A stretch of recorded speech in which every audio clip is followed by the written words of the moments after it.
Hello, welcome back to What If Naruto Had the Power to Heal and Destroy Part 1. Disclaimer, I don't own Naruto nor this fanfic. It was a day like any other in the Leaf Village as Naruto made his way to Team 7's usual meeting place. So far the blonde had followed his normal routine. He woke up, ate about a week's supply of ramen, gathered and checked his ninja gear, set off for the bridge, and ignored the several glares that the villagers sent his way. As he approached his destination, the next item in Naruto's list was to shout, "Sakura-chan!" to greet his female teammate. Leaning against the bridge's rail, Sakura sighed in annoyance. Great! Not only is Sasuke-kun late today, but now I'm left all alone with Naruto. The pink-haired girl ranted in her mind. What do you want, Naruto? She asked, not bothering to keep her distaste away from her words. Catching the aversion in the kunoichi's words, the blonde genin stopped in his tracks. She's angry. Did I do something to make her mad? The nervous Jinhyuriki wondered. Knowing it was too early to get on Sakura's bad side, Naruto looked for a topic that would appease her, or at least distract her. So, where's Sasuke? At the mention of her crush, the pink-haired girl's demeanor completely changed. I don't know. She solemnly informed. He usually gets here before I do. I just hope that everything is all right. Sakura commented before going silent. The two shinobi stayed in awkward silence for what seemed to be an eternity, though in reality it was merely 2 hours.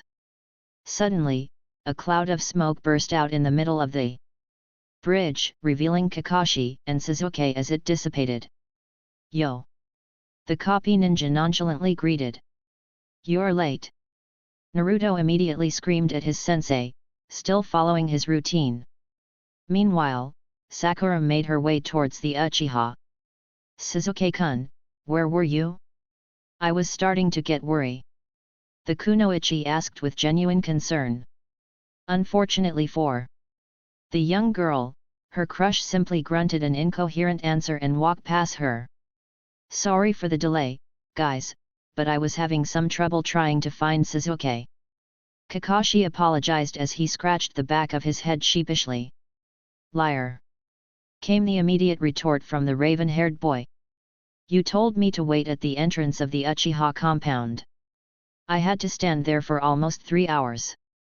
The young Sharingan user said, clearly angry and annoyed at the wait.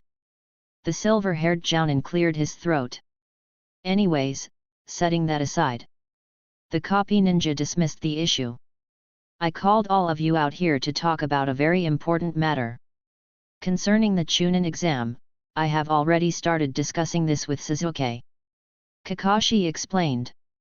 The Jinhyuriki's eyes set on his teacher the moment the words Chunin exam were uttered. I wanted to talk to you about that too, Kakashi-sensei.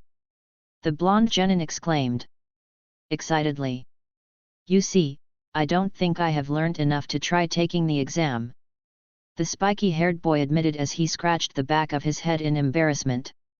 So, I was wondering if maybe you could teach me some new jutsus? But only because my offensive arsenal is pretty limited with only Kage Bunshin. The young Leaf Nin explained his position, congratulating himself for the eloquent request. Now Kakashi felt ashamed. How could he continue with what he was about to say after hearing his student's earnest request? Nevertheless, this was something he had to do. He owed as much to his fallen teammate. At that moment, the silver-haired man could not have possibly imagined that his decision would ripple into a wave that will thunder throughout the shinobi world. I'm sorry, Naruto. But I can't. He answered, looking away from his orange-clad student. I'll be training Sasuke for the time until the exam starts. He just awakened his Sharingan and I'm the only one that can instruct him on how to use it properly. The copy ninja explained. Naruto's eyes winded in disbelief at his teacher's words. Bulletin. But what about Sakura and me? We need training as much as Sasuke does. The blonde shouted, unable to comprehend his sensei's reasoning. Kakashi's guilt grew exponentially. How could he break the next piece of news to his young student when it would probably break him? But there was no way around it. Sakura. The jounin turned to face his female student as the sight of his trembling, blonde charge became unbearable. You don't have to worry about your training. He did not had to look at Naruto to know of the renewed shock that invaded him. I talked with Kurane-san and she has agreed to teach you since her students are all training with their respective clans. The Sharingan user informed solemnly. All four leaf nins remained silent. Sasuke had already known how tense the situation was going to be, but it was already proving too much and the Uchiha had no option but to look away from his teammate and stare into the water below the bridge. Sakura, though she was happy that she was going to receive training from one of the top kunoichi that Konohagakure had to offer, could not help but feel sorry for Naruto. The fact that their teacher had not said a word from quite a few minutes led the Harano towards one conclusion. But he cannot leave Naruto without training. I mean, the choice is obvious between him and Sasuke, but still, Kakashi-sensei is supposed to look after the training for all three of us. Her mind raged. After what had felt like an eternity, Naruto mustered enough courage to break the silence. Kakashi-sensei. And what about me? The blonde asked, not sure if he wanted to hear the answer. The silver-haired man's eye fell on the spiky-haired boy. Truthfully, it pained the jounin doing this to his energetic student, but the decision had been made for him years ago on that collapsing cave. I am sorry, but I owed it to Obito. The man reasoned. Naruto. You just need to practice your chakra control, work on your taijutsu and I'm sure that you will do great in the Chunin exam. Kakashi said, failing miserably to sound reassuring. Knowing that there was no way that he could do any more damage to his young charge. Short of stabbing him in the heart with a kunao, the copy nin dismissed himself and left his students to sort their minds. Staying in the bridge for a couple of minutes after his teacher's departures, Sasuke glanced at the broken blonde on his way out. The words "I'm sorry" fought to come out of the Uchiha's mouth, but they failed and the young Sharingan user simply walked away with his eyes set towards the ground. On the other hand, the concern Sakura was feeling towards the spiky-haired boy was becoming unbearable. It was not as though she liked the loud, annoying, clumsy, and fashionably challenged boy, but seeing him now so weak, quiet, and dim. How could Kakashi-sensei do this to Naruto? Yet, he might be a little rough to work with, but he still needs proper training, she thought. Deciding it was best to head for the safety of his apartment before he broke down in front of Sakura, Naruto turned around and started to prepare himself to leave when he felt a soft hand on his shoulder. Naruto. Are you all right? Sakura asked with genuine concern. On cue, a fake smile plastered itself in the blonde's face as he turned around to face the pink-haired girl. Of course I'm all right, Sakura-chan. The boy lied as he gave her his trademark grin. You heard Kakashi-sensei, I'm so good that I can train by myself and still amaze everyone at the exam with my incredible skills, he stated. Not buying the answer that she received, the kunoichi pressed on. Are you sure? The fake grin forcefully widened. Yeah, don't concern yourself with me, Sakura-chan. I'm fine. The genin responded. If you say so. The Harano said defeated. Smiling gratefully at the small affection he had being shown, Naruto gave his teammate the closest thing to a true smile he could muster at the moment. Well, I have to go now. See you later, Sakura-chan. The spiky-haired shinobi exclaimed before he ran off. Sakura remained in the bridge for a couple of minutes until she could not see orange anymore. Sighing heavily and wishing both of her absent teammates the best of luck, the girl started heading home. Naruto continued to run past his apartment. The Jinhyuriki ran and ran for several minutes until his energy finally gave out and he was left walking slowly. The blonde was still trying to grasp the idea that his teacher had just simply abandoned him so that he could train his prodigy student. As the genin continued to wander throughout the village, his gaze was directed solely towards the ground. He could not see anything else, he did not want to see anything else. Because if he so much as look at his sides, or even front and back, the only thing that he would see would be the angry and condemning gazes of the villagers glaring at him. They did not need to say anything to express their opinion of the young Jinhyuriki, their eyes revealed everything. The blonde could not take it anymore. Forcing his body, Naruto started running once again. The spiky-haired boy moved towards the village's gate as fast as his feet would take him.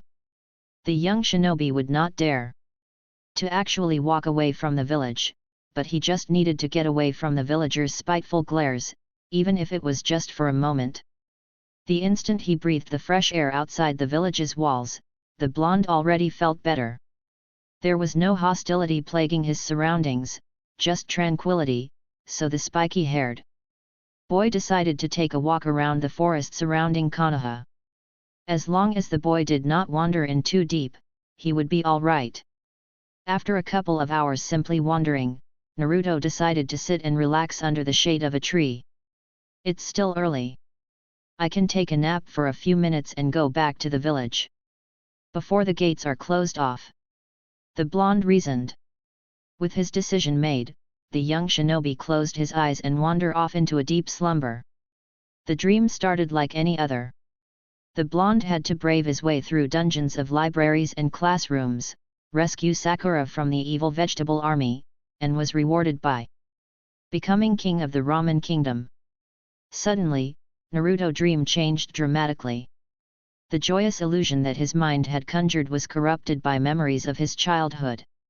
The genin found himself in his 5-year-old body being insulted, chased, kicked, beaten, and even burned by the villagers. The young man's nightmare seemed to focus on a particular painful incident. It was his 5th birthday and the spiky-haired boy had committed the grave error of leaving the security of his apartment to go to the store and buy some ramen. As the young boy stepped out of his apartment and headed towards the store, some of the villagers spotted and, before the child could even realize, a mob gathered. It was only until he reached the store that the boy became aware of the angry mass of villagers coming towards him. Knowing too well what his fate would be if the crowd caught up to him, the blonde forgot all about his business in the store, and started off in a mad dash back towards his home. Sadly, the villagers ran after him and caught up to him soon enough. Before he knew it, the spiky-haired boy was totally surrounded by a wall of hatred. The killer intent permeating the surrounding was as strong as any wars. The 5-year-old stood completely terrified in the middle of it all. Why? Why do you hate me so much? The little blonde cried. Shut up, demon! Someone shouted from the angry mob. It's time for you to pay for what you did to the village. A man exclaimed and the crowd roared in agreement. And so, the beating began. They punched, kicked, and even threw rocks at the small blonde. In a matter of seconds, the little boy's body was reduced to a bloody mass. Looking up, to his horror, the beaten child could see that some of his aggressors were actually shinobi from the village, the people that were supposed to protect everyone. Naruto's vision became blurry and soon all that he could see was crimson. Fortunately, before the red turned to black, the boy heard a voice shouting angrily over the mob. Stop! Forcing one of his eyes to focus, the boy was barely able to register the Hokage's silhouette standing before the dissipating crowd. The genin woke up with a start as tears ran down his cheeks. Shaking his nightmare off, the boy looked at his surroundings and realized that he had slept for longer than he had intended to. The forest around the young man was already dark. Deciding that it would be best to hurry toward the village before the gate closed and he was left outside the wall, Naruto started off. The young shinobi had only taken a few steps before his body was left paralyzed by an incredibly strong presence nearby. The spiky-haired boy immediately got into a fighting stance. Whoever was nearby sure had a very menacing chakra. The noise coming from the trees let the Jinhyuriki know that whoever was there, he was aware that his presence was no longer a secret and did not seem to care. Hearing steps behind him, Naruto turned around to meet the owner of the terrifying chakra. "It is nice to finally get a chance to meet you, Naruto-kun. It is nice to finally get a chance to meet you, Naruto-kun." The young shinobi immediately turned around. "S.A. Sasuke?" The Jinhyuriki questioned the figure standing before him. "No. It can't be Sasuke. This guy. His presence is frightening," Naruto thought. Still, the appearance of the person in front of the genin was eerily similar to Sasuke's, with identical onyx color hair, and a face that would make the girls go crazy. Taking a closer look, the blonde realized several different aspects that prove his first theory wrong. The newcomer was taller than Sasuke, had 2 long streaks between his eyes. And, perhaps the most apparent feature for the spiky-haired boy, a scratched leaf headband. There was no way that this person was Sasuke. "Oh!" The man's voice snapped Naruto out of his thoughts. "I'm sorry, but I am not my dear little brother," the stranger added with an amused tone. The genin's eyes widened at the new revelation. "Brother? Wait a minute. Naruto," Sasuke said weakly after being caught by his teammate. He's still out there. My brother." The wounds that Haku had inflicted on him seemed to be making it hard for the Uchiha to even breathe. "I promised myself that I would stay alive until I kill him. Naruto, don't let your dream die." This was him. The person who Sasuke wanted to kill so much, he had ended up killing his own personality. "My name is Uchiha Itachi." The missing nin casually presented himself. He was wearing a black cloak with a pattern of red clouds around it while a fully matured Sharingan shined ominously in his eyes. "You have no idea how long I wanted to meet you, Naruto-kun," the young man added. At those words, the blonde took a step back. "How do you know who I am?" the young shinobi asked. The black-haired man simply regarded the boy before him for a couple of seconds. "Oh? I know more about you that you may think, Jinhyuriki of the Kyuubi no Kitsune." Itachi revealed with a hint of amusement. Naruto's eyes widened in shock. Even if the man in front of him had once been a leaf nin once, he was too young to have fought the Kyuubi during its original attack on the village, which meant that the knowledge of the fox's true fate should have been kept a secret from him.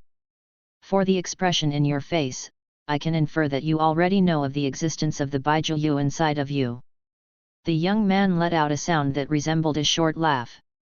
"Figures that they would break their own law," the Uchiha commented.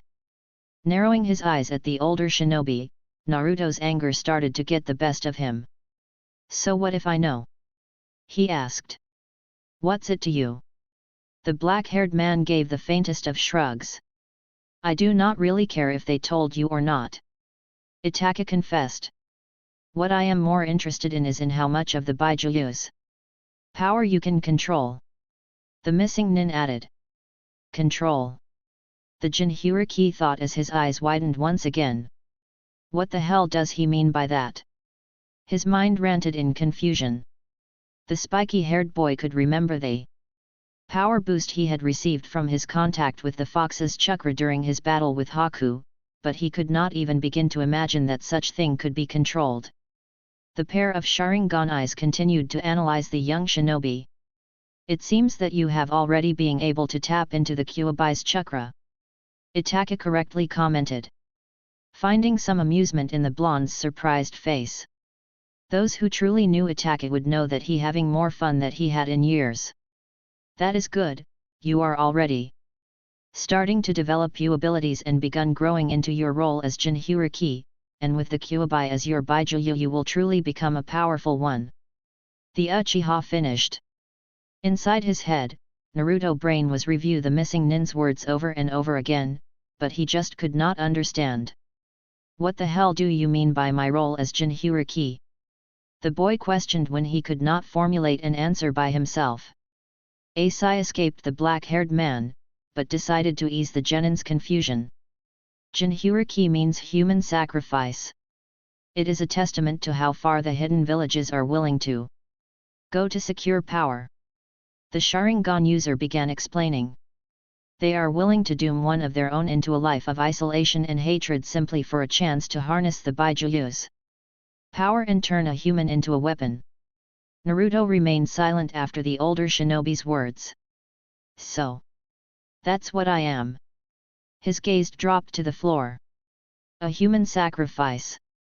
Meant to become a weapon," he said with a low whisper. "Yes." Itaka curtly confirmed. "And now that that's clear, I am going to ask you to come with me," the former Leaf Nin said, knowing that from here on out things will get more complicated. Immediately, the blonde's disposition changed into a defensive one. "What? What do you mean coming with you?" the spiky-haired boy questioned as he took several steps back. Another sigh escaped the missing nin. "You see, Naruto-kun, I am part of an organization called Akatsuki," he explained nonchalantly. "And it is in the organization's best interests to come to Konoha and collect you," the Uchiha added. "Normally we work in pairs, but my partner had a little detour and could not make it tonight."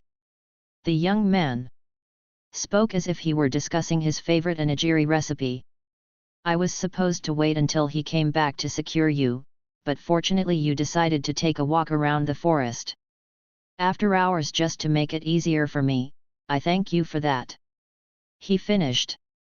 As a defense mechanism, the genin shot back. "What? Are you so weak that you need a bodyguard just to enter the village?" Naruto exclaimed as fear and dread invaded his mind and clouded his judgment. Itaka decided to play along.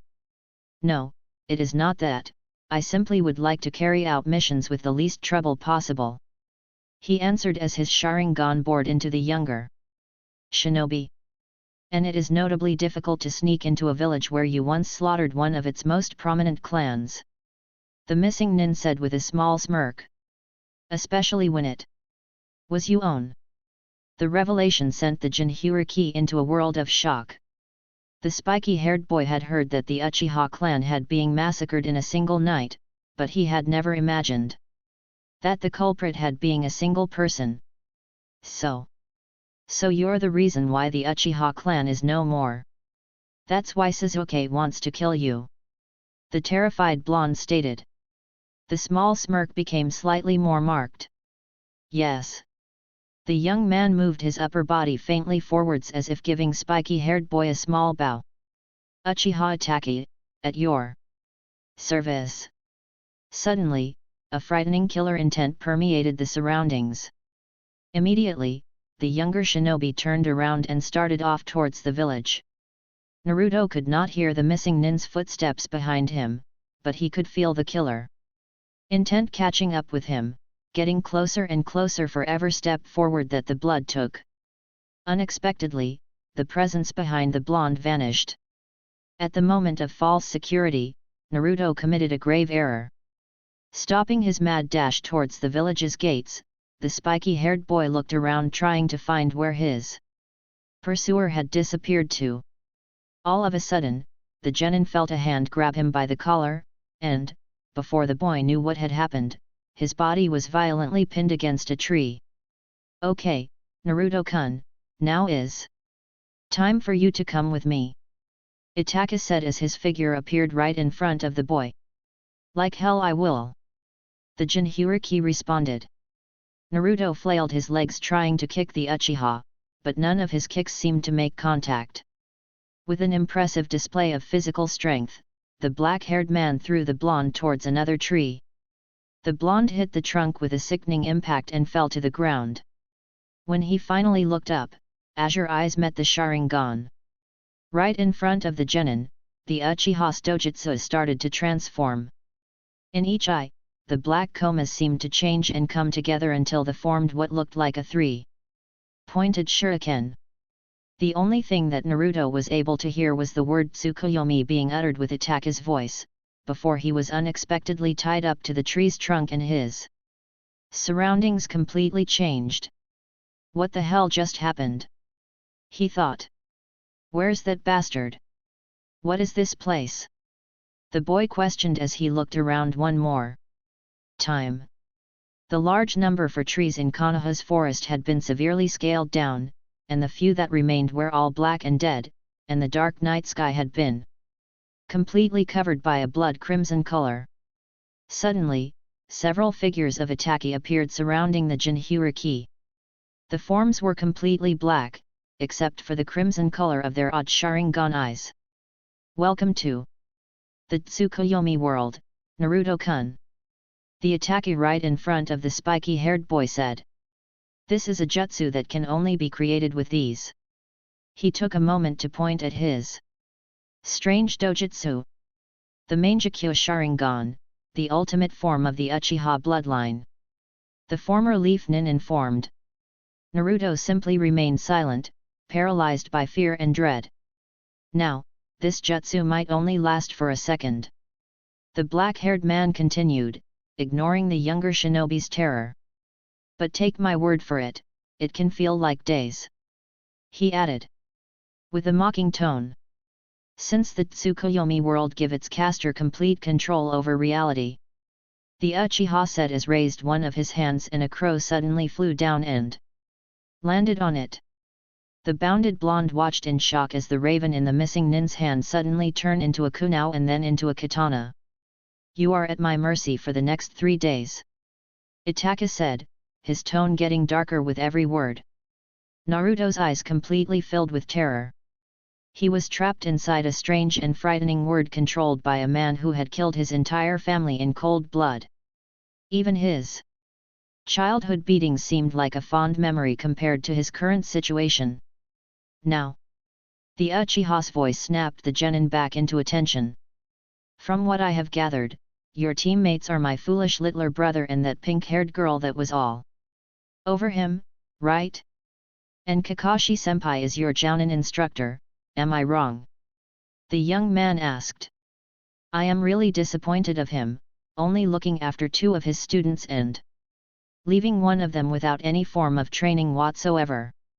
He commented, letting his target know under how much surveillance he had been under. Gritting his teeth at his captor's words, Naruto's gaze fell on the floor.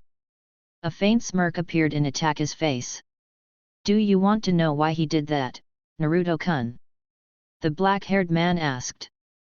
Suddenly, another Itachi appeared right next to the restricted Jinchuriki, leaning closer to the boy's ear so that the genin could barely hear him whisper. Because he hates you. All of them hate you. In an instant, Itachi and all of his replicas disappeared and 3 new figures started to emerge from the ground, taking the form of Kakashi, Sasuke, and Sakura, and each holding a kunao in hand. The 3 clones stood in front of the captured Naruto and remained silent for a whole several minutes before Kakashi finally stepped forward. It is time for you to pay for what you did to the village, demon. The blonde heard his sensei's voice exclaimed, echoing his nightmare. Kakashi-sen. Before the blonde could finish, the fake jounin stabbed him in the gut with his kunao. Grarg. The Jinchuriki screamed as the very real pain permeated his entire body. Panting heavily as his blood started to flow down to the ground, the young boy forced his head up to gaze at the figures of his teammates. Sasuke. S.A. Sakura. He let out. The first to move was the black-haired boy. Everybody in the village hates you. We would all be better off if you just died. The Uchiha proclaimed before his kunao impaled the blonde. Naruto's eyes were blinded for a few seconds. The genin didn't know if it was because of the horrifying pain that plagued his body, or from the terrible scream he let out due to said pain. Struggling with his blurry eyesight, the Jinchuriki could barely discern a red and pink figure approaching him. No. Not you two. he said weakly. Sakura's clone simply glared at the blonde in response. You have no idea how sickening it has been having to deal with you every day, she stated. I despise you with all of my heart. Do us all a favor and die already. The pink-haired girl shouted before stabbing the boy in his chest, inches away from his crumbling heart. Gyarg! The young genin's cry resounded through the crimson sky. Panting through the echo of his own screams, Naruto could not even find enough strength to raise his head. Again. Why?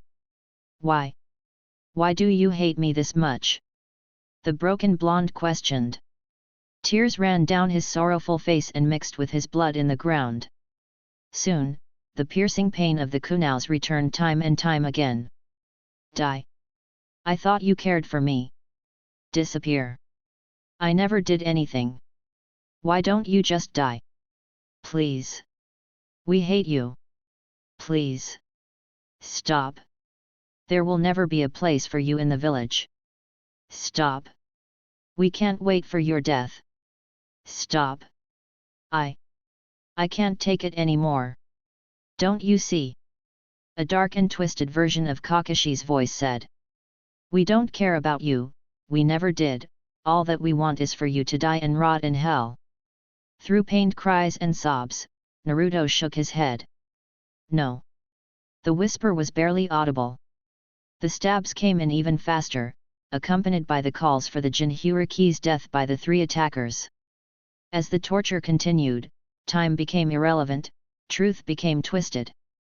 The assailants' shouts became enhanced and hypnotic, and pain became overwhelming and all-consuming, until... Stop! As if something had been ripped right from the fabric of the Tsukuyomi world, a powerful shockwave spread throughout the surroundings and the captured blonde was covered by a light blue chakra. Out of sight, a faint smirk formed in Ataka's face as he watched the genin's chakra gradually turning orange and growing stronger with each passing second. Finally, he's starting to draw out the fox's chakra. The former Leaf Nin reasoned as he continued to observe the situation develop. Garg! Naruto's thoughts were torrential. The Baijuyu's chakra was running rampant throughout his body and, with every passing moment, the blonde could feel an overpowering hatred building up inside of him. Kit! A new voice broke through the boy's turmoil. Calm down. You're absorbing too much chakra at an alarming rate, Kit. The voice sounded scared and desperate. Calm down. It repeated its plea, but it was left unheard as the Jinchuriki's chakra pull suddenly became stronger. Already completely surrounded by the terrifying orange chakra, the genin was hyperventilating, feeling that his body would be crushed by the pressure of the sudden power surge. Until... Gyarg! With a sudden spike of power, Naruto's chakra burst, taking a dark blue color and blowing all of his teammates' figures away. I hate you! I hate you all! He screamed as his power continued to increase. Sharingan eyes widened in surprise. Incredible, he was able to subjugate Kyuubi's chakra and his killer intent has become terrifyingly powerful. The Uchiha thought in amazement. I will destroy everything. Everything. The boy continued screaming. With each shout, the Tsukuyomi world's crimson sky flashed back to normal. Worry started to seep into the missing nin. How is it possible? He is actually breaking through Tsukuyomi. The black-haired man's mind raged. The Jinchuriki could feel the power building up inside of him. This world can go to hell! Naruto proclaimed, and with one more chakra spike, he sent an even more powerful shockwave blowing the Tsukuyomi world and its caster away. The Sharingan user found himself back in the forest of Konoha with a cloud of dust hovering in front of him where his target had previously stood. Scanning the chaos of small debris as the dust begun to settle, Itaka could see the genin's figure started to become visible. Naruto stood in the middle of a small crater gazing up at the sky, his eyes looking through the clouds, and setting on a bright and imposing moon. Ever so slowly, the Jinchuriki's eyes lowered and focused on the former Leaf Nin in front of him. The Uchiha's Sharingan eyes widened in shock at the sight before them.